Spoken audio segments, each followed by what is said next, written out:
भैया जी कहीं में आपका एक बार फिर स्वागत है। बातचीत के सिलसिले को जोड़ने के लिए एक बार फिर से मैं हाजिर हूं। बातचीत करेंगे आज हमारे साथ देश के जाने माने डॉक्टर्स और उनका पैनल मौजूद रहेगा। कुछ लोग मेहमान के तौर पे आखिरी सिरे पे हमसे जुड़ेंगे, उनसे भी आपकी मुलाकात कराएंगे। दो शब्द हैं, एक है एपिडेमिक, एक है पैंडेमिक। पैंडेमिक जैसे कोरोना जब घोषित किया गया फरवरी 2020 यानी पिछले साल, तो 114 मुल्कों में ये फैल चुका था।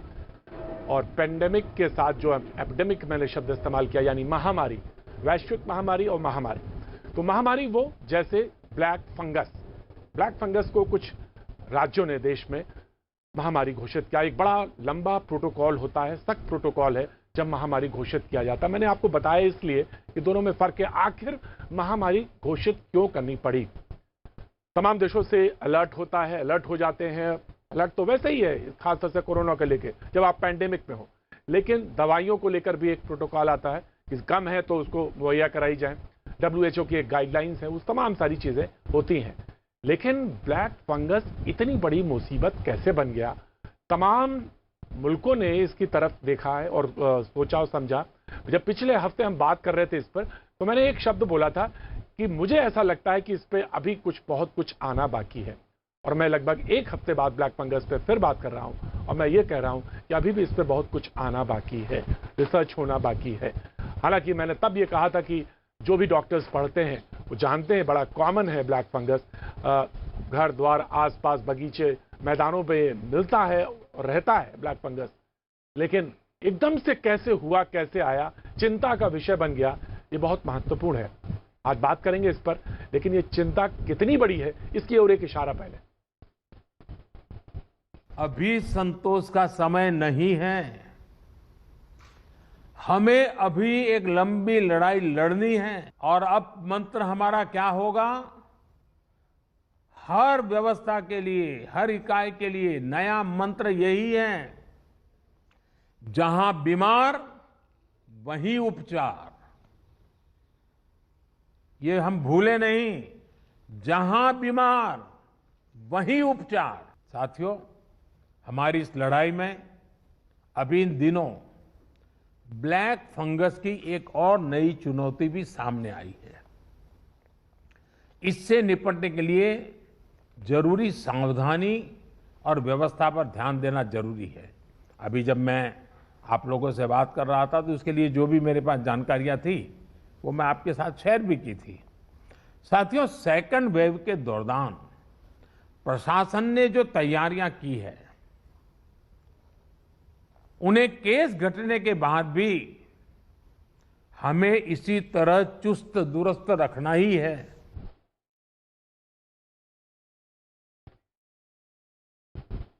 तो जनाब, ये तो सच है कि चिंता का विषय बना हुआ है। बहुत सारे सवाल हैं। पिछले हफ्ते जब हमने आपको इशारा किया था, बात कर रहे थे, तो मुझे लग रहा था कि शायद इसमें कुछ चीजें निकल के आ जाएंगी।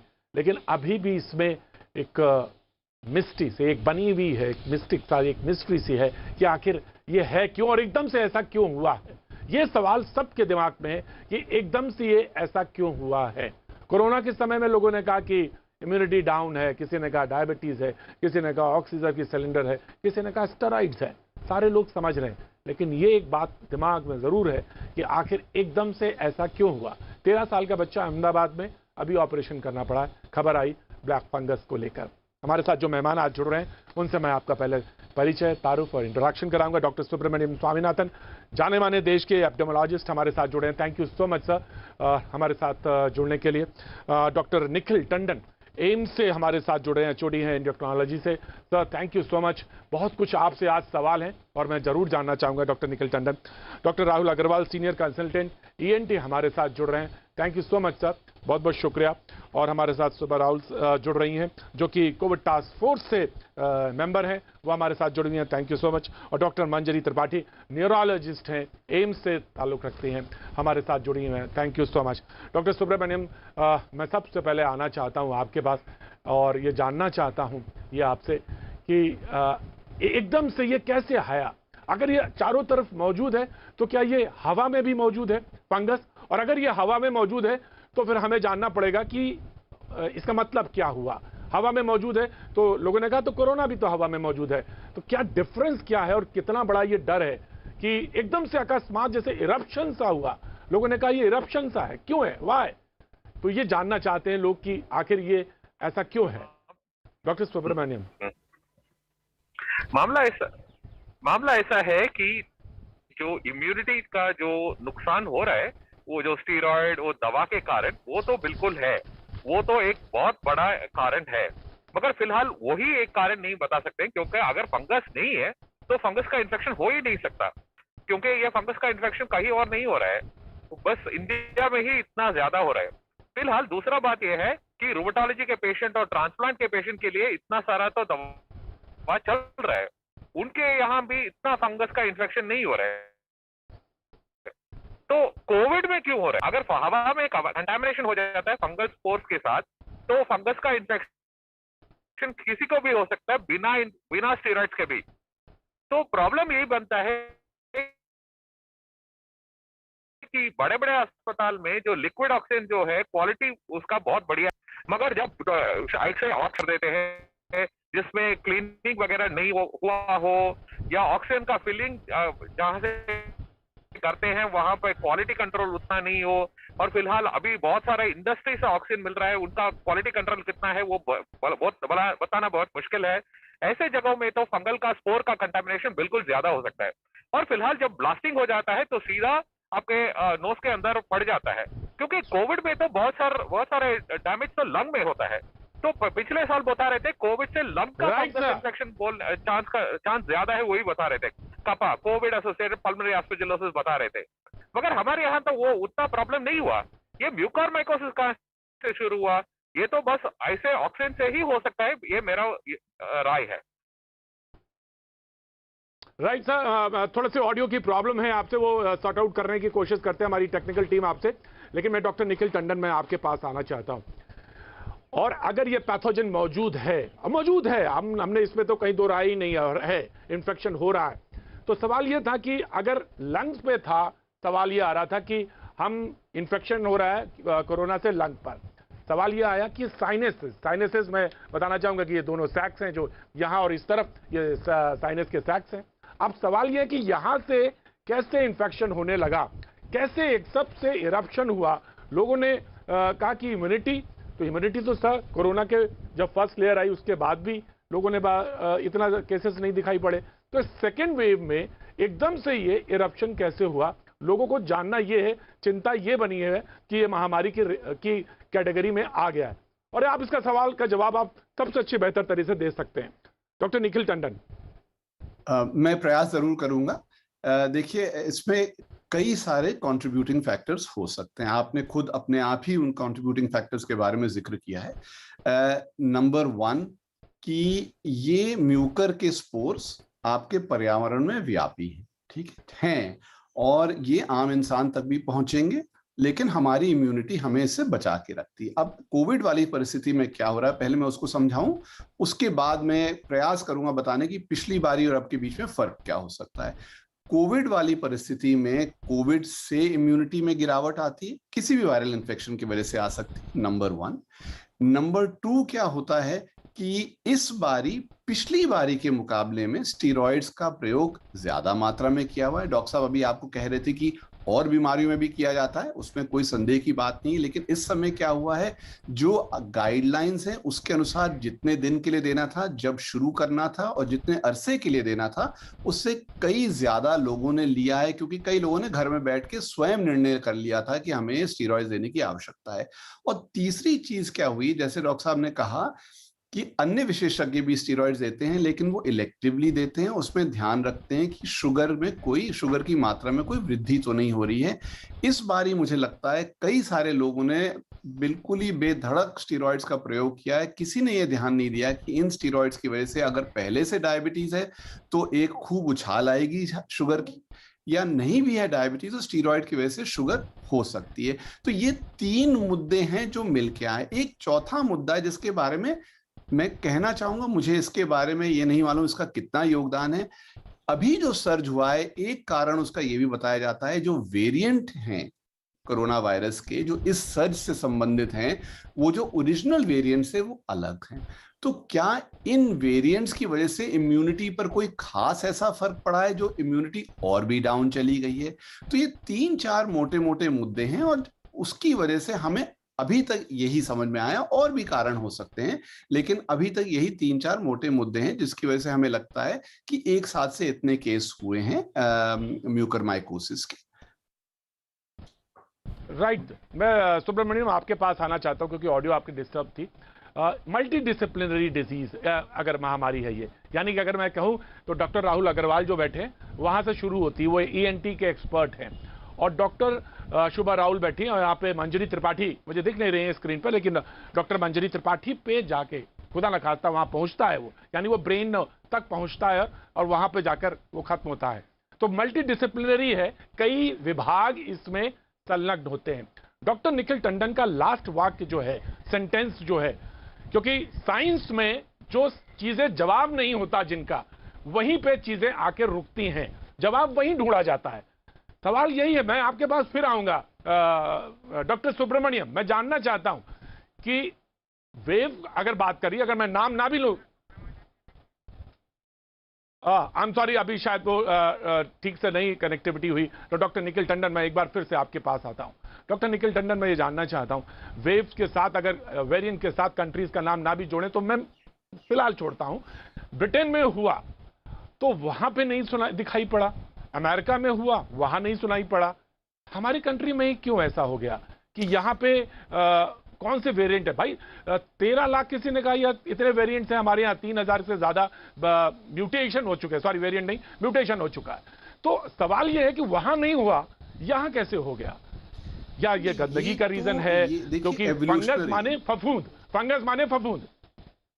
बिल्कुल सही कह रहे हैं, फंगस माने फफूंद वेरिएंट्स, लेकिन मैं कोविड के वेरिएंट्स की बात कर रहा था, और ये कोविड्स के वेरिएंट अलग अलग जगहों में एवोल्यूशनरी प्रेशर से उत्पन्न होते हैं। इसका कोई ऐसा कारण नहीं है कि स्पेसिफिकली ये वेरिएंट यहाँ पे क्यों उत्पन्न हुआ। इसमें किसी राष्ट्र का नाम देने की आवश्यकता नहीं है कि ये एक्स राष्ट्र का वेरिएंट है या वाई राष्ट्र का वेरिएंट है, लेकिन ये वेरिएंट्स उत्पन्न होते हैं। जैसे आपको मालूम होगा, तपेदिक में भी, टीबी में भी कई जगह मल्टी ड्रग रेजिस्टेंट ट्यूबरकुलोसिस होती है, वो भी होती है। तो ये वेरिएंट्स आए हैं, मैंने खाली एक मुद्दा सामने रखा है कि इस विषय भी हमें थोड़ा सा और जांच करनी पड़ेगी कि क्या वेरिएंट चेंज होने के कारण भी सर्ज में उनका कितना कंट्रीब्यूशन था, और क्या इम्यूनिटी पर इस पे अलग असर पड़ता है। ये मैं स्पष्ट रूप से कह रहा हूं कि मैं एक मुद्दा रेज कर रहा हूं डिस्कशन के तौर पे, क्योंकि अगर हम मान के चले कि हमें हर चीज का जवाब मालूम है तो फिर हम प्रयोग नहीं कर पाएंगे उसको। राइट सर, मैंने यही लास्ट एक पिछले हफ्ते जब इसी पैनल पे बातचीत हो रही तो मैंने यहीं पे बात छोड़ी थी कि मुझे लगता है कि इस पे अभी डिस्कशन होने की जरूरत है और बातचीत आनी चाहिए। डॉक्टर मंजरी, मैं आ रहा हूं आपके पास, और डॉक्टर राहुल मैं आपके तरफ आता हूं, लेकिन डॉक्टर सुब्रमण्यम के पास मैं एक बार फिर कोशिश करूंगा जाने के लिए। डॉक्टर सुब्रमण्यम, ब्लैक फंगस की बात हो ही रही थी, व्हाइट फंगस की चर्चा सामने आ गई। मैं जानना चाहता हूं दोनों में कोई फर्क है, और अगर फर्क है तो क्या कौन डेंजरस ज्यादा है, कौन कम डेंजरस है, लोग ये भी जानना चाहते हैं, और ये जानना चाहते हैं कि इससे इसको आइडेंटिफाई कैसे करेंगे। डॉक्टर सुब्रमण्यम। ओके, हर फंगस डेंजरस है, ऐसा नहीं है कि कुछ फंगस अच्छा फंगस है, कुछ फंगस बुरा फंगस है। मेडिकली जो भी फंगस हो रहा है उसमें रिस्क ज्यादा ही होता है। दूसरी बात यह है कि जो व्हाइट फंगस जो बोल रहे हैं, मेरे हिसाब से वो कैंडिडा के बारे में बोल रहे हैं, जो हर किसी को हो सकता है, शुगर पेशेंट या ना शुगर पेशेंट हो, उसका चमड़े में या अंदर में कहीं भी हो सकता है। ये तो अजीब बात नहीं है, ये पहले बार देखने वाली बात नहीं है, ये तो बहुत पुराना वाली बात है। तो ये व्हाइट फंगस के बारे में इतना चर्चा होने का कोई आवश्यकता नहीं है, इसके बारे में हमें बहुत कुछ पहले से ही पता है, और ऐसे स्टीरॉइड वगैरह देने से उसका रिस्क ज्यादा होता है, वो भी हमें पता है। ये नए चीज कुछ बात नहीं है। ये ब्लैक फंगस का जो अधिकतम हुआ है वही उसी के बारे में ज्यादा चर्चा है। राइट सर, तो यही जो चर्चा है इसी पे सर जो ज्यादा चर्चा है इसी पे लोग जानना चाहते हैं ब्लैक फंगस के बारे में, और ये जानना चाहते हैं कि ये किस तरह से असर किस तरह से डाल रहा है। लोगों को लग रहा है कि आखिर इसका एकदम से सर्ज कैसे हो गया, इरप्शन कैसे हो गया, और अगर ये सब जगह मौजूद है, यानी फंगस का इस तरह से देखिए कि अगर कोई है और आपकी स्किन पे अगर असर डालने लगे और स्किन के अंदर असर डालने लगे तो ये इम्यूनिटी का मामला है। वैसे तो सब जगह मौजूद है, लेकिन यही लोग जानना चाहते हैं कि एकदम से ये कैसे असर डालने लगा, ऐसा क्या चीज हो गई, पावरफुल हो गया, या कौन सी ऐसी चीज है जिसको कि अभी हम समझना बाकी है, ऐसा लगते हैं आपको डॉक्टर सुब्रमण्यम? बिल्कुल, इम्यूनिटी का कमती तो बहुत इंपॉर्टेंट कारण है, वो तो हमें मानना ही पड़ेगा। अगर शुगर इतना ज्यादा है तो कहीं से भी इंफेक्शन हो सकता है, इसमें कोई दिक्कत ही नहीं है। और जब स्टीरॉइड इतना ज्यादा दे रहे हैं तो रिस्क ज्यादा ही है, तो ये तो हमें पहले से ही मालूम है। मगर ये फंगस, और जब फंगस अंदर में घुस जाता है तो प्रॉब्लम ज्यादा ही होता है। तो ये तो फंगस का कंटामिनेशन का बात भी है और इम्यूनिटी का बात भी है, हमें दोनों पे ध्यान रखना। राइट सर, कुछ टेक्निकल एरर है। मैं आप you are driving so that's problem. मैं कोशिश करूंगा एक बार फिर से, लेकिन डॉक्टर मंजरी त्रिपाठी मैं आपकी तरफ आना चाहता हूं और ये जानना चाहता हूं कि स्टेरॉइड्स को लेकर लाइफ सेविंग ड्रग्स हैं, बड़ा एहतियात के साथ, लेकिन बहुत बहुत बहुत रिस्पेक्ट और बहुत सम्मान के साथ ये बात मैं कहना चाहता हूं कि इसी पैनल पे डॉक्टर्स ने रिकमेंड किया और इस तरह से रिकमेंड किया कि जाइए ले लीजिए, ओवर द काउंटर जाके ले लीजिए, क्योंकि उनके सामने मजबूरी थी। गांव देहात में लोग मर रहे थे या बहुत मुश्किल क्रिटिकल हालत में, तो बचाना था, तो आपने स्टेरॉइड का नाम भी लिया और बता भी दिया।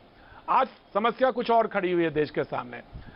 स्टेरॉइड अगर आप कह रही हैं, स्टेरॉइड भी एक reason, there may be a multiple reason, उसमें से स्टेरॉइड एक भी रीजन हो सकता है, लेकिन इसके अलावा जो ब्लैक फंगस है, जो भयावह स्थिति बनी हुई है, इसमें लगता है कि कुछ ऐसी चीजें हैं जो अभी स्टडी के रूप में सामने आना बाकी है या आ सकती हैं। ये ऐसा है कि जो कोविड इन्फेक्शन होता है, ये कोविड इन्फेक्शन में खुद ब खुद इम्यूनिटी कम होती है। कोविड इन्फेक्शन अगर ना हो तो इंसान की इम्यूनिटी अच्छी हो। कोविड इन्फेक्शन की वजह से जो WBC है वो निहत्थे हो जाते हैं और WBC की मात्रा भी कम हो जाती है, जिसको हम बोलते हैं न्यूट्रोपीनिया होता है, एसिडोसिस होता है। उसके अलावा फेरिटिन लेवल्स बढ़ जाती हैं, इंटरल्यूकिन लेवल्स बढ़ जाते हैं। ये सब बिना डायबिटीज हुए और बिना स्टेरॉइड लिए भी फंगस की इन्फेक्शन को प्रीडिस्पोज करते हैं। क्यों? क्योंकि फंगस हमारे आसपास है ही। ये हमारी गीली दीवारों में, कंस्ट्रक्शन साइट्स में, धूल में, जो पत्ते हैं, डॉक्टर मंजरी मैं आपको रोक रहा हूं। डॉक्टर मंजरी मैं आपको रोक रहा हूं। डॉक्टर मंजरी मैं रोक रहा हूं। आई एम वेरी सॉरी, मैं आपके फ्लो को ब्रेक कर रहा हूं। लेकिन अगर ये हो जाता है या हो सकता है तो पहले क्यों नहीं हो रहा था? सवाल तो फिर वही आ जाता है, पहले क्यों नहीं हो रहा था, अब क्यों हो रहा है? पूरे साल में हॉस्पिटल में 4 केसेस या 3 केसेस आते थे। MBBS के में जो डॉक्टर्स पढ़ रहे थे वो पढ़ते थे, कभी किसी को मिल गया तो मिल गया, अदरवाइज वो मिलता ही नहीं था केस। तो एकदम से 2000 केस, 1000 केस, 73 केसेस पता चला king George medical college Lucknow में। तो ये कैसे अक्रॉस तमिलनाडु में कल वो गाइडलाइंस जारी हो रही है, तो ये अक्रॉस द कंट्री मिलने लगे तो चिंता होती है कि कैसे हो गया ये चिंता की बात नहीं है, प्रिवेंशन की बात है। मीडिया को प्रिवेंशन हाईलाइट करना है, चिंता नहीं। आप चिंता हाईलाइट ना करें, प्रिवेंशन हाईलाइट करिए। प्रिवेंशन क्या है? हमारे देश में फंगल इन्फेक्शंस विश्व भर में सबसे ज्यादा हैं, पहले से अगर 100,000 लोग हैं उनमें 14 या 16 को फंगल इन्फेक्शन इंडिया में होता था। इंटरनेशनली 0.06 को होता था 100,000 में। तो हमारा देश वैसे ही पहले से फंगल इन्फेक्शंस का एपिडेमियोलॉजिकली अधिकतर मरीज होते थे। अब कोविड इन्फेक्शन की वजह से ये बढ़ गया है। इसमें पैनिक करने की जरूरत नहीं है, प्रिवेंट करने की जरूरत है। प्रिवेंशन कैसे होगा? इनडिस्क्रिमिनेट स्टेरॉइड न लें। जब जरूरी नहीं है, माइल्ड केस में स्टेरॉइड नहीं लेना है। मॉडरेट केस में भी बिना डॉक्टर के सलाह के स्टेरॉइड नहीं लेना है। डायबिटीज, आपको ब्लड शुगर चेक करनी चाहिए, HbA1c चेक करना चाहिए और डायबिटीज का टाइट कंट्रोल होना चाहिए। तीसरा प्रिवेंशन बहुत इंपॉर्टेंट, मास्क हाइजीन। आप मास्क पहन रहे हैं, उसको धो ही नहीं रहे हैं, या मास्क को आप धूप ही नहीं दिखा रहे हैं। हमारे देश में गर्मी है, पसीना निकलता है, पसीने और ह्यूमिडिटी की वजह से मॉइस्चर होती है मास्क में। ये मॉइस्चर की वजह से मास्क के लेयर्स में फंगस हो जाता है। ये हमारी देश की क्लाइमेटिक कंडीशन का इसकी वजह से हो रहा है। मास्क हाइजीन, मास्क को धूप दिखाना, मास्क को सैनिटाइज करना, मास्क को धोना। आप 7 मास्क रखिए, हर रोज एक नया मास्क डालिए, दूसरा धोइए या फिर धूप दिखाइए। इसके अलावा डॉक्टर मंजरी, ये पॉइंट आपका बहुत इंपॉर्टेंट है, बड़ा वैलिड पॉइंट है जो लास्ट में आपने कहा कि क्लाइमेट कंडीशंस भी हो सकती हैं रीजन एक, मैं मानता हूं उसको, मैं लेता हूं उसको, लेकिन प्रिवेंशन पे जाना है। आप उस मरीज की, उस तीमारदार की जरा हालत पे गौर करिएगा जिससे डॉक्टर कहता है जाके ऑक्सीजन घर पे लगा लीजिए, उसको ये भी नहीं पता कि टैप वाटर इस्तेमाल नहीं करना है, वो टैप वाटर इस्तेमाल कर लेता है। उसके सामने कोई व्यवस्था समझिएगा, उसकी व्यवस्था समझिएगा। और जिस व्यवस्था से, जिस मजबूरियों से लड़के हम खड़े हुए हैं और जहां पे आए हैं, तो सवाल कुछ वाजिब से खड़े हैं जो मेडिकल फ्रेटर्निटी को ही पास जाने पड़ेंगे। मुझे टास्क फोर्स के पास जाना पड़ेगा, उन्हीं से पूछना पड़ेगा। डॉक्टर राहुल अग्रवाल, एक सीनियर मैक्स में आप हैं, एक सीनियर ईएनटी एक्सपर्ट है, और डॉक्टर निखिल टंडन, मैं आपसे भी ये सवाल पूछना चाहता हूं। पहले मैं ईएनटी के एक्सपर्ट के पास जाना चाहता हूं। मैं जानना चाहता हूं डॉक्टर राहुल कि आपने पूरे करियर में अभी तक कितने म्यूकोरमाइकोसिस के केसेस देखे, मैं ये जानना चाहता हूं, और आप कितने देख रहे हैं, मैं ये जानना चाहता हूं। क्योंकि डॉक्टर मंजरी ने जो बात कही, मैं उसी पे, मैं डर पे नहीं जाना चाहता, मैं प्रिवेंशन पे ही बात करूंगा। ठीक है जी, ठीक है। देखिए, ऐसा है कि पूरे मेडिकल कैरियर में 20 साल मुझे हो गए ईएनटी में, तो इन 20 सालों में हमने जो पेशेंट्स म्यूकोरमाइकोसिस के डील किए होंगे तो कोई 4 या 5 केसेस डील किए होंगे। आज अभी इस समय हमारे पास 15 पेशेंट्स एडमिटेड हैं मैक्स हॉस्पिटल में। Oh my God. तो जो प्रभु रक्षा करे, हमारी साल भर की डिमांड नहीं थी, हाँ, तो वो एक दिन से भी ज़्यादा उसकी डिमांड है। लेकिन उसका जो सीधा जो रीज़न है कि आप जो नंबर ऑफ कोविड पेशेंट्स हैं हमारे, देखिए इनमें से एक भी पेशेंट ऐसा नहीं है 15 में से जिसको कोविड नहीं हुआ है।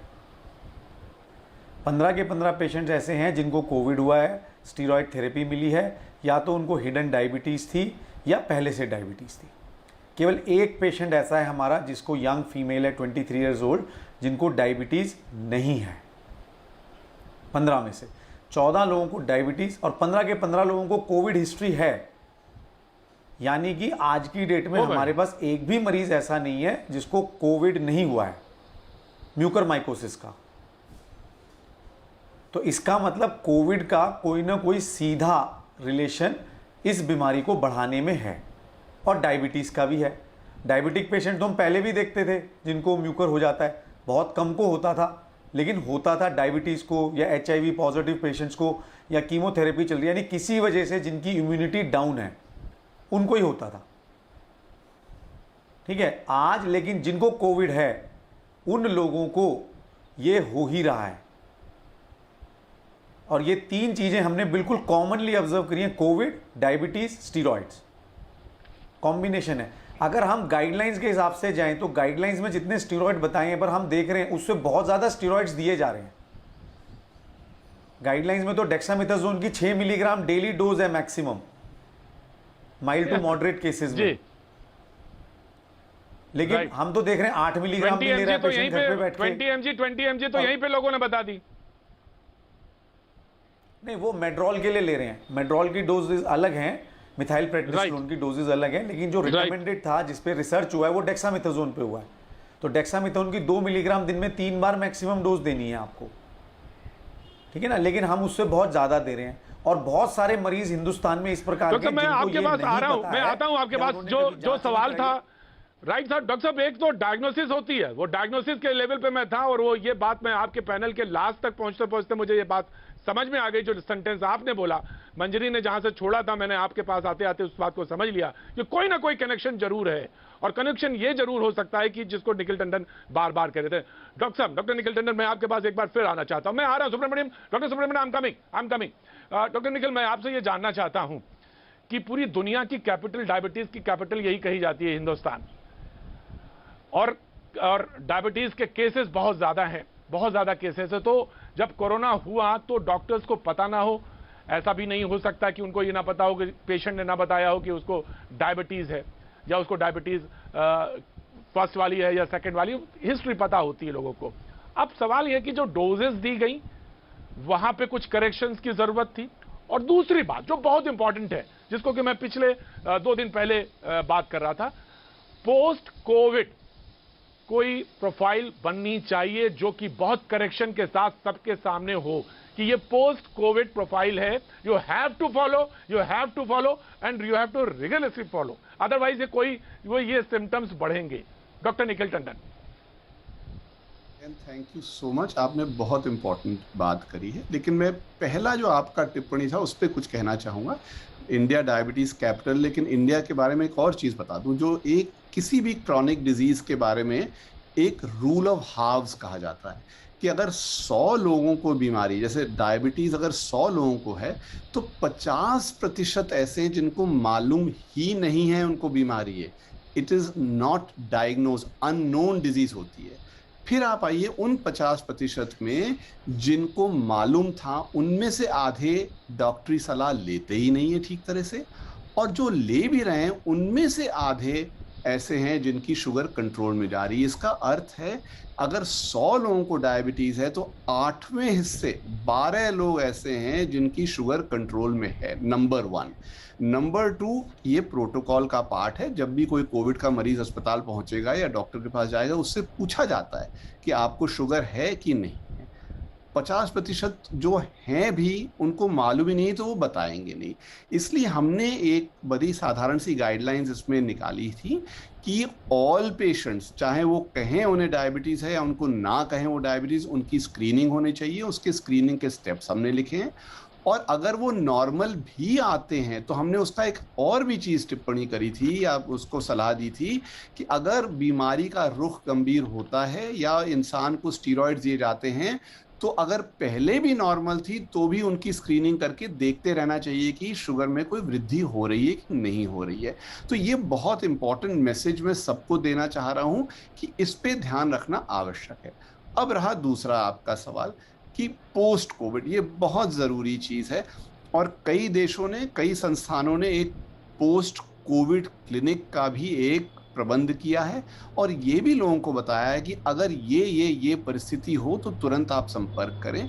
उसी हिस्से में जो म्यूकर की कहानी है उस विषय में भी एक बहुत स्पष्ट रूप से सलाह या इंफॉर्मेशन मरीज को देनी चाहिए। जो आपको लक्षण पहले भी आपने बताए हुए हैं इस चैनल के जरिए कि अगर नाक में क्रस्टिंग हो रही हो, नाक से डिस्चार्ज आ रहा हो, चाहे वो ब्लड का डिस्चार्ज हो या कैसा हो, चेहरे पे कुछ सूजन आ रही हो एक तरफ, आंखों में कोई भारीपन, आंखों में लाली आ रही हो, सर का दर्द लगातार हो रहा हो, तो ऐसी चीज़ों को सीरियसली मान के मरीज को पलट के डॉक्टरी सलाह लेनी आवश्यक है ताकि शीघ्र से शीघ्र इस बीमारी का पता लग जाए, डायग्नोसिस हो जाए और इसका इलाज शुरू कर दिया जाए।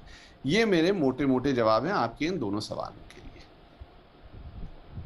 राइट डॉक्टर साहब। मैं डॉक्टर शुभा राहुल, मैं आपके पास आना चाहता हूं। आप मेंबर हैं टास्क फोर्स के और जहां से आप आ रहे हैं वहां पे बहुत सारे केसेस हैं। आपने जो शुरुआती दौर पे एज अ डॉक्टर और as a task force member देखा, तो क्या रियलाइज, आपका ऑब्जर्वेशन क्या रहा? क्योंकि इस पूरे पैनल में सारे लोग देख रहे हैं। डॉक्टर राहुल ने बताया कि 15 केसेस उनके पास हैं जिसमें 14 कोविड के पेशेंट्स थे। तो मैं ये जानना चाहता हूं डॉक्टर शुभा राहुल, आपका ऑब्जर्वेशन क्या रहा खासतौर से ब्लैक फंगस को लेकर, और उस पर आपका टेक क्या है डॉक्टर शुभा राहुल? जी थैंक यू, धन्यवाद। पहले तो ये बात है कि जैसे किसी एक डॉक्टर ने यहाँ पर कहा कि घर में है पेशेंट, घर में ही ठीक हो रहे और स्टीरॉइड्स भी नहीं ले रहे हैं, ना डायबिटीज़ है उनको, अच्छी हाइजीन भी मेंटेन हो रही है, फिर भी उनको म्यूकरमाइकोसिस हुआ है। बहुत सारे डॉक्टर्स लोगों को भी हुआ है। तो इसका मतलब कि कहीं पे तो गड़बड़ है। हमारा इसमें ऑब्जर्वेशन और ज़्यादा रिसर्च होना चाहिए, क्योंकि कुछ कहते हैं कि ऑक्सीजन लगाया था इसलिए इसको म्यूकरमाइसिस हुआ, लेकिन यहाँ पर तो कहते हैं कि घर में ही थे, उनको घर में ही कोविड और स्टीरॉइड भी नहीं दिए थे, ना कोई कोमॉर्बिडिटी थी, फिर भी उन यंग बच्चों को भी दिखाई दिया है म्यूकरमाइकोसिस। तो इसमें बहुत बड़ा रिसर्च होना ज़रूरी है। फिर भी जो अभी दवाई निकली है, जैसे एम्फोटेरिसिन भी है, लेकिन उसके भी बहुत सारे साइड इफ़ेक्ट होंगे ज़रूर, तो उसके ऊपर भी ध्यान देना चाहिए। और इसमें मेरे ख्याल से देखो ये फंगस नहीं है, लेकिन नया है क्या है, तो ये कोविड के बाद कोविड के बाद हो रही है, ये हो रहा है, इसका मतलब कोविड से रिलेटेड है। तो जो एंटीवायरल और जो स्टेरॉइड्स दिए गए हैं उसका रिकॉर्ड होना बहुत ज़रूरी है। मैंने तो देखा है कि फैमिली डॉक्टर्स भी स्टेरॉइड्स दे रहे हैं, जैसे ही उसको पॉजिटिव आया तो पहले ही दिन उसको स्टेरॉइड चालू कर देते हैं, तो ये बहुत गलत बात है। स्टेरॉइड्स बहुत ही सोच समझ के देना चाहिए। स्टेरॉइड्स लाइफ सेविंग ड्रग तरीके से उसको यूज़ करना चाहिए। दूसरी बात कि प्रिवेंशन बहुत ज़रूरी है। कोविड जब होता है तभी अभी जो डॉक्टर ने कहा कि शुगर कंट्रोल बहुत ज़रूरी रहता है। कोविड जिससे भी हुआ, यानी जैसे ही पॉजिटिव आया उसी वक्त उसको शुगर मेंटेन करने को ही बोलना चाहिए, चाहे वो डायबिटीज़ हो या ना हो, चाहे उसकी हिस्ट्री हो डायबिटीज़ की ना हो, उसको शुगर कट डाउन कर देना चाहिए। और डायबिटीज़ के पेशेंट की तरह ही खाना चाहिए, पूरा उसका कार्बोहाइड्रेट कट डाउन कर दो तो ही उसका प्रिवेंट हो जाएगा। और स्टीरॉयड के बारे में बहुत सावध रहना चाहिए। सेल्फ मेडिकेशन की बहुत गलत बात है। हाइजीन की ओर ध्यान दिया जाए, इग्नोरेंस तो बिल्कुल नो। और जैसे एंटीवायरल और एंटी फंगल हम यूज़ करते हैं, तो ये दोनों एक साथ में हो, ऐसी भी दवाइयाँ बहुत सारी फेमस हो रही है, जैसे मिथेलिन ब्लू है, वो एंटीवायरल भी है, एंटी फंगस भी है।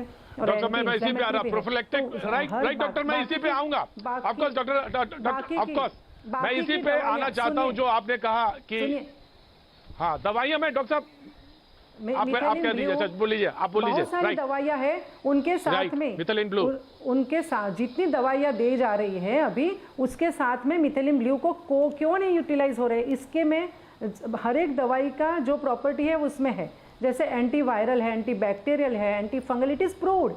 और जितने लंग स्पेशलिस्ट हैं उनको पूछा जाए, जैसे डॉक्टर गोलवलकर जी है, 40-45 साल से वो लंग स्पेशलिस्ट है, लंग के लिए काम कर रहे हैं, और लंग का फाइब्रोसिस भी उससे बच गया है। तो और एंटी फंगल भी उसमें प्रॉपर्टीज़ है, तो हम क्यों इसको इस्तेमाल नहीं होने दे रहे? आईसीएमआर में उसको क्यों नहीं हमने इंक्लूड किया है? ये बहुत बड़ी बात है और मुझे ये बहुत लग रहा है, क्योंकि मैं बहुत सारों को मैंने preventive as a preventive prophylaxis भी मिथेलिन ब्लू दिया है, मैं खुद ले रही हूँ 6-7 महीनों से, और इसका एंटी फंगल इफेक्ट भी दिखा है। बहुत सारे लोगों को हाइडिंग पार्ट्स रहते हैं, जैसे वजाइना है, पेनिस है, राइट डॉक्टर शुभा राहुल, मैं इस पर बात करना चाहूंगा, मैं जरूर इस पर बात करना चाहूंगा कि आखिर इसको लिया जा सकता है, प्रिवेंशन किया जा सकता है। लोगों ने कहा कि प्रिवेंशन पे जाएंगे तो जब हो जाएगा तब क्या होगा, इस्तेमाल कैसे होंगे, फिर आप अगर उस पर रेजिस्टेंट हुए तब उस पर कैसे करेंगे इस्तेमाल, बहुत सारे सवाल हैं। और इस वक्त ब्लैक फंगस को लेकर मुल्क में सबसे ज्यादा चर्चा है। हमारे साथ पैनल ये लगातार बना रहेगा। कुछ सवाल ऐसे हैं कि आखिर इनसे कैसे और किस तरह से बचा जाए, लक्षण क्या है, हम जानेंगे, लेकिन एक छोटे से ब्रेक के बाद आप बने रहिए हमारे साथ।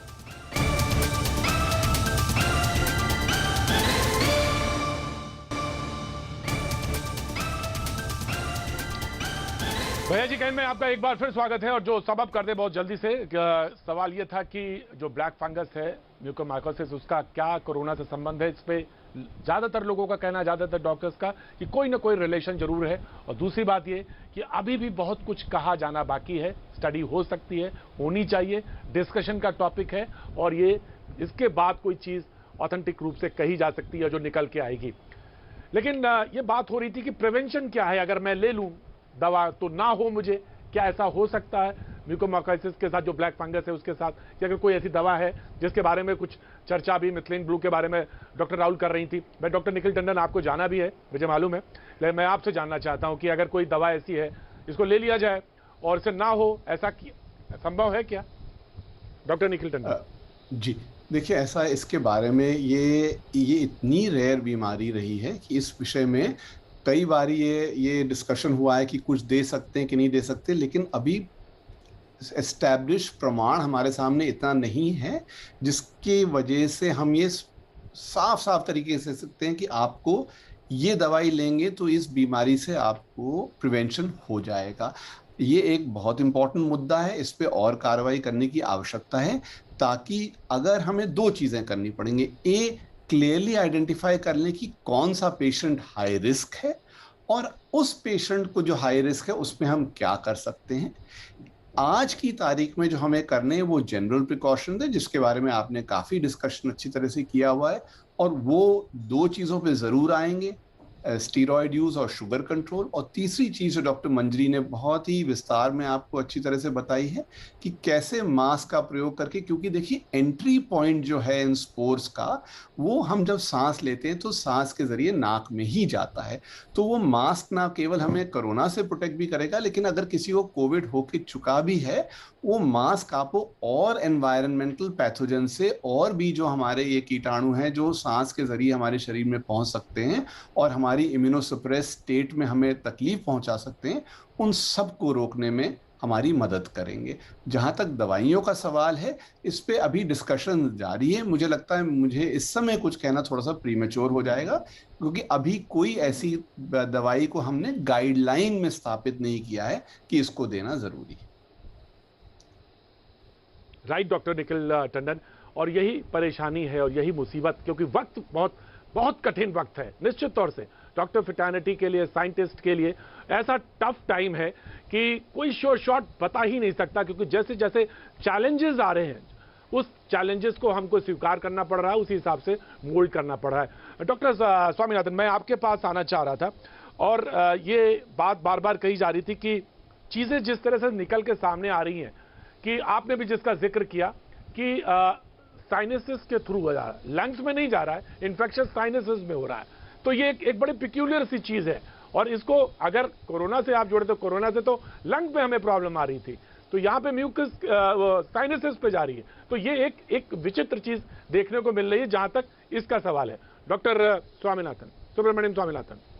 बिल्कुल, ये तो दूसरे देश में भी बोला था कि लंग्स में फंगल इन्फेक्शन का होने का चांस बहुत होगा, ये तो पहले से है, हमें शक था, और इसके बारे में बहुत सारा चर्चा पिछले साल में भी हुआ था। मगर फिलहाल अभी लंग्स में इतना प्रॉब्लम होने के बाद भी लंग्स में फंगल इन्फेक्शन होने का चांस बहुत बहुत कम है। दूसरी बात यह है कि अगर ये पूरा वो इम्यून सिस्टम का प्रॉब्लम कैसे है, तो टीबी इससे ज्यादा होना चाहिए ना।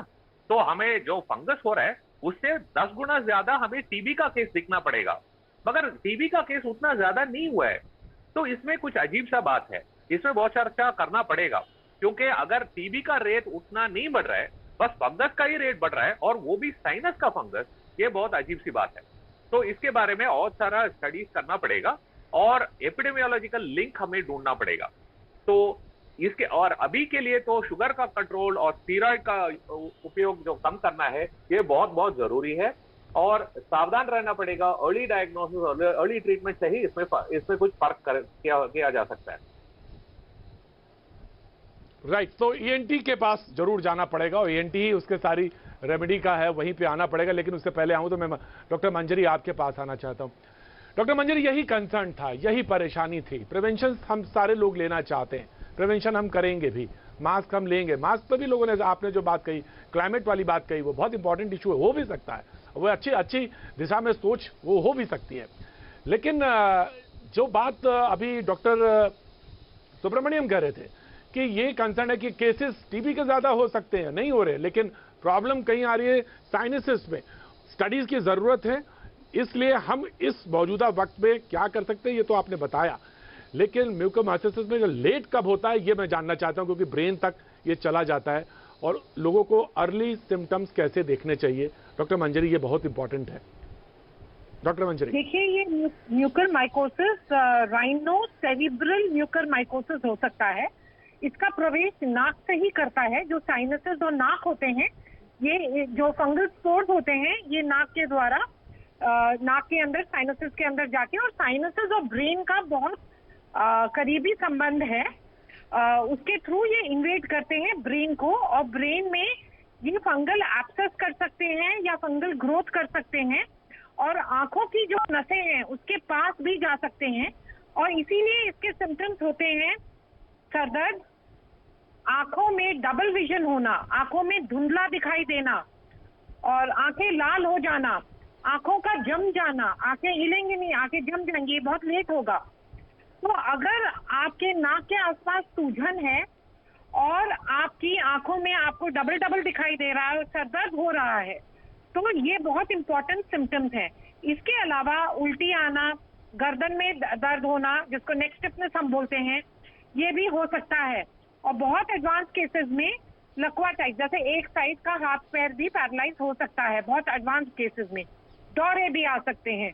तो ये सारे ब्रेन के अंदर जाने के सिम्टम्स होते हैं म्यूकर माइकोसिस के, जो हम पहले भी देखते थे, और अगर अभी हम जल्दी इसको डिटेक्ट न करें तो भी हम पा रहे हैं। इसीलिए ध्यान हमको early detection, prevention and early detection, prevention and early detection. Prevention तो मैंने बताया, अर्ली डिटेक्शन में अगर आपके नाक के आसपास इस एरिया में सूजन है, लाल रंग है, आंख में सूजन है, आंख लाल हो गई है या धुंधला दिखाई दे रहा है, आपको तुरंत या तो ईएनटी स्पेशलिस्ट या तो ऑप्थेल्मोलॉजिस्ट या तो न्यूरोलॉजिस्ट के पास जाना है, ताकि सही जांच हो पाए, जिससे वो जल्दी पकड़ा जाए।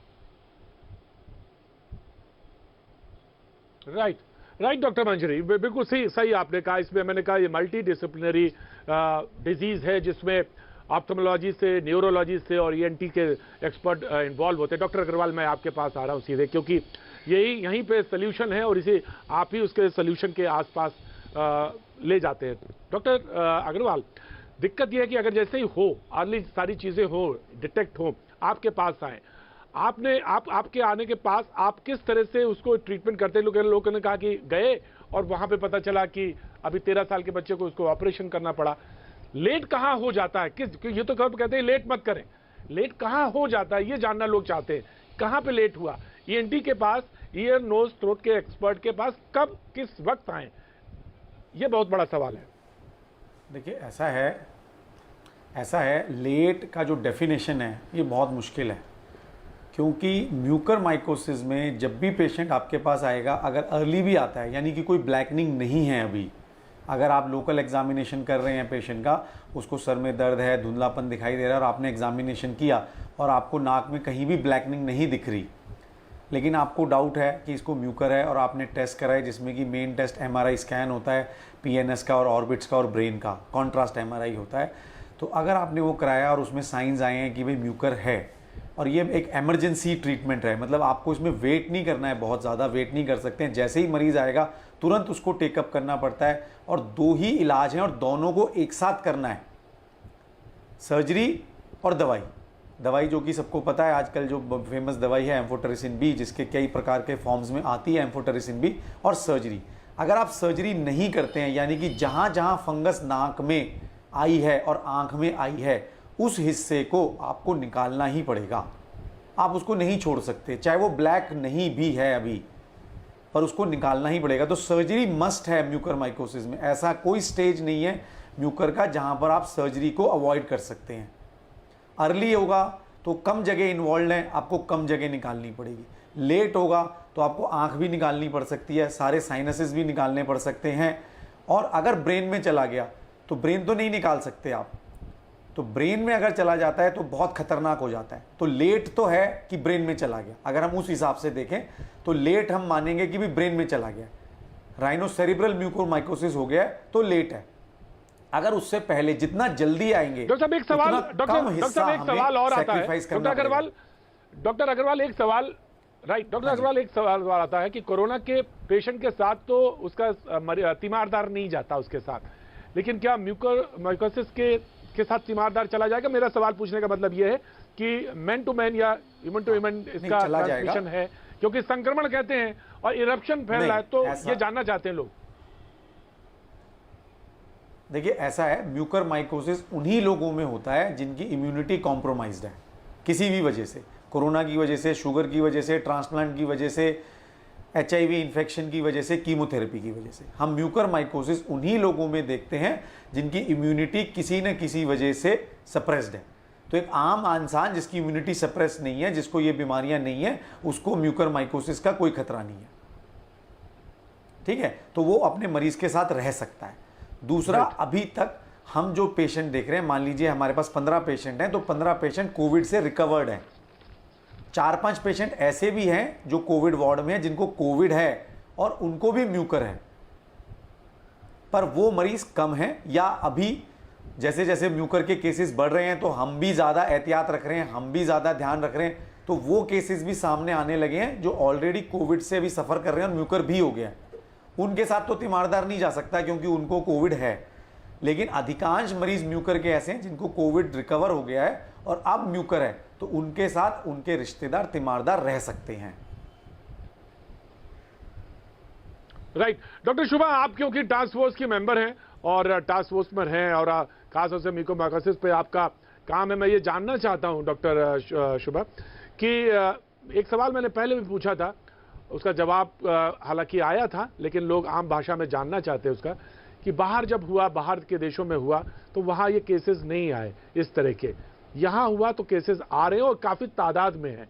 और अब तो डॉक्टर साहब जैसा राहुल कह रहे थे कि कोविड पेशेंट है उनको भी म्यूकोमाइकोसिस है, तो ये एक समस्या है और उनको लोग अब घबरा भी रहे हैं। डराने का कोई बात नहीं है, डरने की बात नहीं है, लेकिन समझने की बहुत जरूरत है, क्योंकि अगर कोई चीज समझ ली जाए तो फिर उसके उपचार पे बढ़ा जा सकता है। डॉक्टर शुभा राहुल, तो बाहर नहीं था, बाहर के मुल्कों में नहीं है, यहां पे हुआ और खतरा इतना ज्यादा बड़ा हो गया। डॉक्टर शुभा, इसका कारण थोड़ा इग्नोरेंस है। हमारे देश में स्टीरॉइड्स शुरू में ही दे देते हैं फैमिली डॉक्टर्स, ये गलत बात है। स्टीरॉइड्स का उपयोग हॉस्पिटल में ही होना चाहिए, लाइफ सेविंग यानी लंग्स का इन्फ्लेमेशन कम करने के लिए होना चाहिए। अगर लंग्स में इन्वॉल्वमेंट हो गई है तो उसका जो लक्षण रहता है वो जानना बहुत ज़रूरी रहता है। और इसमें हम बहुत गलती कर देते हैं, लेट आना वहाँ तक, फिर स्टीरॉइड देनी पड़ती है। लेकिन ये तो मैं कहती हूँ कि ट्रीटमेंट से भी ज़्यादा प्रिवेंशन इज़ मस्ट। बाहर के देशों में स्टीरॉइड नहीं देना ये बहुत अच्छी बात है। उन्होंने तो कनाडा में कि तो कितने पेशेंट को मैंने पूछा, लेकिन डॉक्टर शुभा डॉक्टर शुभा देने वाले तो डॉक्टर ही हैं। डॉक्टर शुभा देने वाले तो डॉक्टर्स ही हैं, देने वाले तो डॉक्टर्स ही हैं, देते तो प्रिस्क्रिप्शन डॉक्टर ही लिखते हैं। हाँ, लेकिन आप सुनिए ना, यही तो मैं कहती हूँ कि हमारा टास्क फोर्स से भी यही, हमारे मुख्यमंत्री जी है, उन्होंने भी हर डॉक्टर से, पूरे महाराष्ट्र के डॉक्टर से बातें की और उनको और टास्क फोर्स के डॉक्टर से उनकी कम्युनिकेशन करवा दी कि किस स्टेज में कौन सी दवा देनी चाहिए। हर दवाइयों के लिए एक स्टेज होती है। तो मेरा यही कहना है कि जो प्रिवेंशन है वो ज़्यादा कीजिएगा। जो प्रिवेंशन के बारे में बताया गया है, जैसे O2 सिलेंडर में से मॉइस्चराइजिंग चेंबर होता है, डॉक्टर मंजरी ने प्रिवेंशन पे बताया, तो ये सब बातें राइट डॉक्टर मंजरी ने बहुत क्लियरली बताया। और डॉक्टर शुभा, ये सवाल था, 2-3 चीजें जो बहुत साफ निकल के आई, बहुत महत्वपूर्ण है। स्टेरॉइड का कब इस्तेमाल करना है, डॉक्टर के निगरानी में करना है। शुगर पेशेंट को बहुत कॉशियस रहना है, जिनका इम्यूनोसप्रेस्ड है, यानी जिनको कि एड्स पेशेंट हैं या जो कीमोथेरेपी यानी कैंसर के पेशेंट्स हैं, उनको बहुत एहतियात की ज़रूरत है, यानी किडनी या इस तरह के प्रॉब्लम्स हैं जिनको डायलिसिस वगैरह है, उन सब सारे लोगों को बहुत बहुत बहुत एहतियात की ज़रूरत है जहां तक म्यूकोमाइकोसिस की, ब्लैक फंगस की बात है। वक्त एक छोटे से ब्रेक का है, ब्रेक के उस पार ऐसी कुछ रोशनी जिनसे मिलकर आपको भी खुशी होगी। वक्त छोटे से ब्रेक का।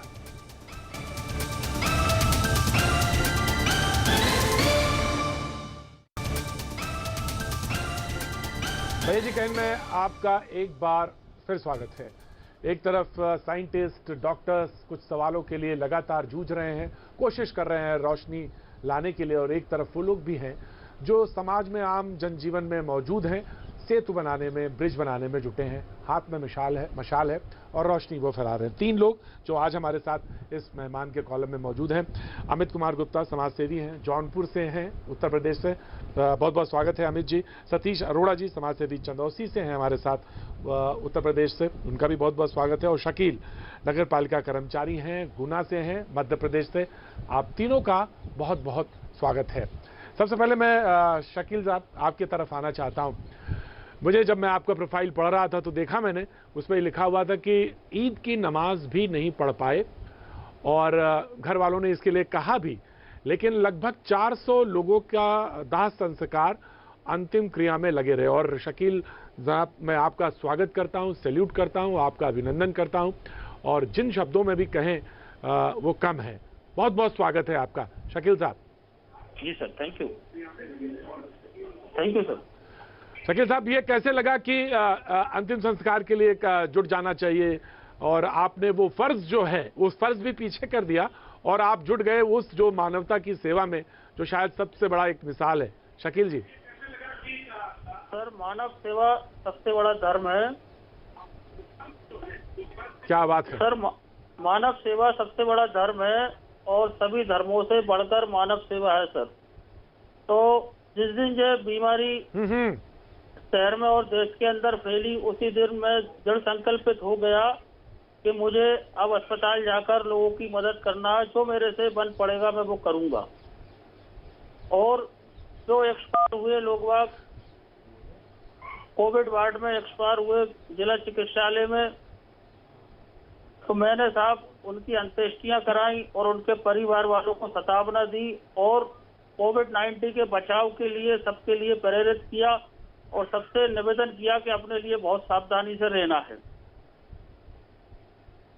और प्रोटोकॉल शकील साहब, शकील भाई मैं जानना चाहता हूं कि शकील भाई मैं जानना चाहता हूं कि बहुत समाज में क्या होता है हम सब जान रहे हैं, हिंदू मुसलमान हम भी इसी में डिबेट में लग जाते हैं, लेकिन आपने वो जो मिसाल कायम करी है वो आज एक सबक है, आईना है बहुत सारे लोगों के लिए देखने के लिए कि भाई देखिए शकील साहब अंतिम संस्कार लोगों के करने के लिए जुटे हुए हैं।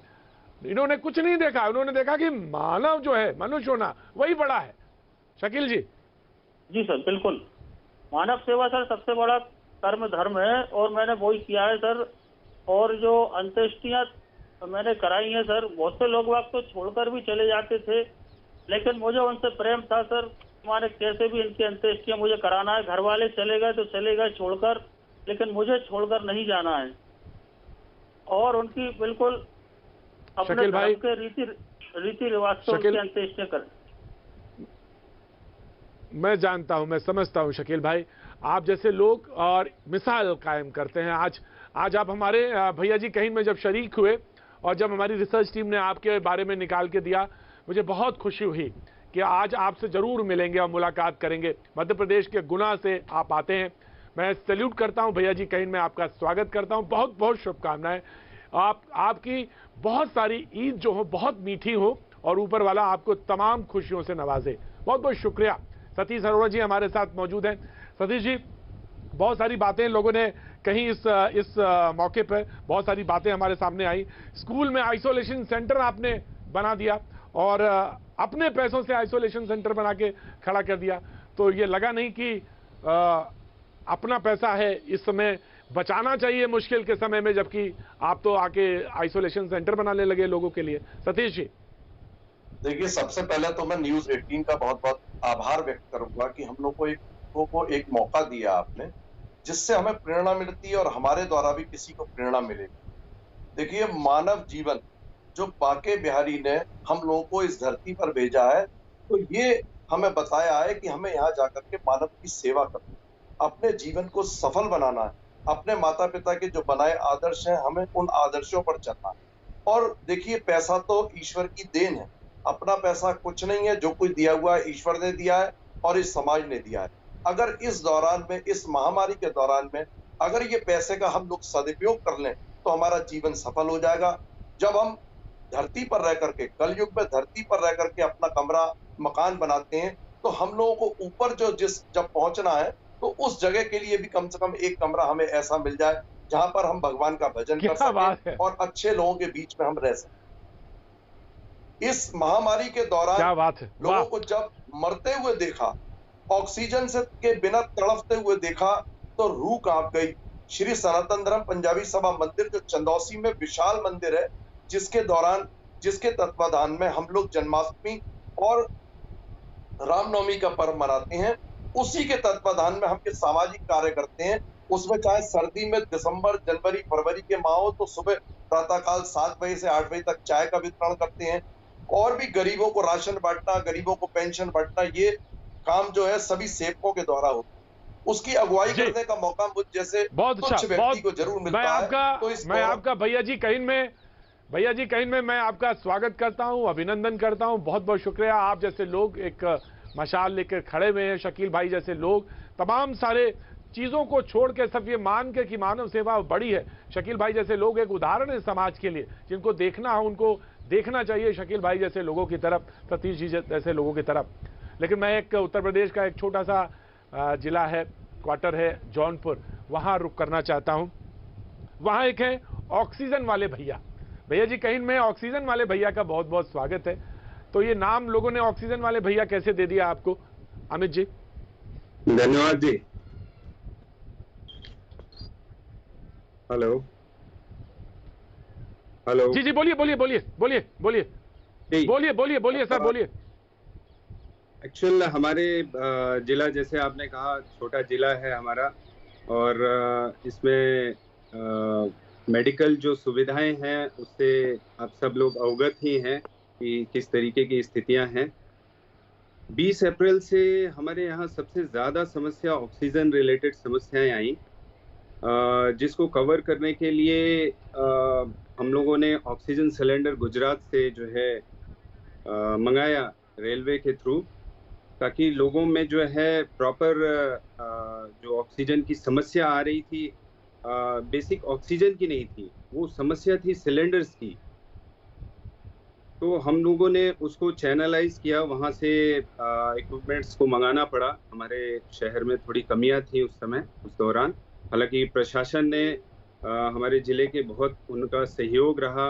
हम लोगों ने पिछले साल भी, चूँकि इस बार का वेरिएंट ऐसा था कि हम लोग कम्युनिटी किचन नहीं चला सकते थे, इस बार हम लोगों ने जो है राशन किट के माध्यम से, और हमारे शहर थोड़ा छोटा शहर है, हमारे तमाम दिव्यांग भाई बहन हैं जो जिनका रोजगार सिलाई से जुड़ा हुआ है। ये मास्क हम लोगों ने, इसको जो मैं खुद भी पहनता हूँ, ये उन्हीं के माध्यम से हमने उन्हें रोजगार दिया, और पूरे जिला प्रशासन में इसको प्रशासन के माध्यम से इसको डिस्ट्रीब्यूट किया गया। तो अभी भी समस्याएं जो जिस तरीके जी, मैं समझता हूं अमित जी, मैं बिल्कुल समझता हूं आपकी बात। मैं भी एक बहुत छोटे से शहर से ही आता हूं, और शहर छोटा हो सकता है लेकिन दिल बहुत बड़े। कनेक्शन सबसे एक दूसरे से और सहयोग से ही कोई सेतु और ब्रिज बनता है। आप तीनों लोगों का बहुत बहुत स्वागत भैया जी कहीं के इस आज के एपिसोड में। लेकिन मैं कल जब मुलाकात होगी तो कुछ नए लोगों के साथ हम आएंगे। आप अपना भी सुझाव, आप क्या कर रहे हैं, आप किस तरह से भैया जी कहीं में अपने अनुभव शेयर कर सकते हैं, जरूर साझा करिए। हम आपको एक प्लेटफॉर्म जरूर देंगे और बातचीत के सिलसिले को आपसे जोड़ेंगे। आज अभी बस सिर्फ इतना, कल फिर होगी मुलाकात।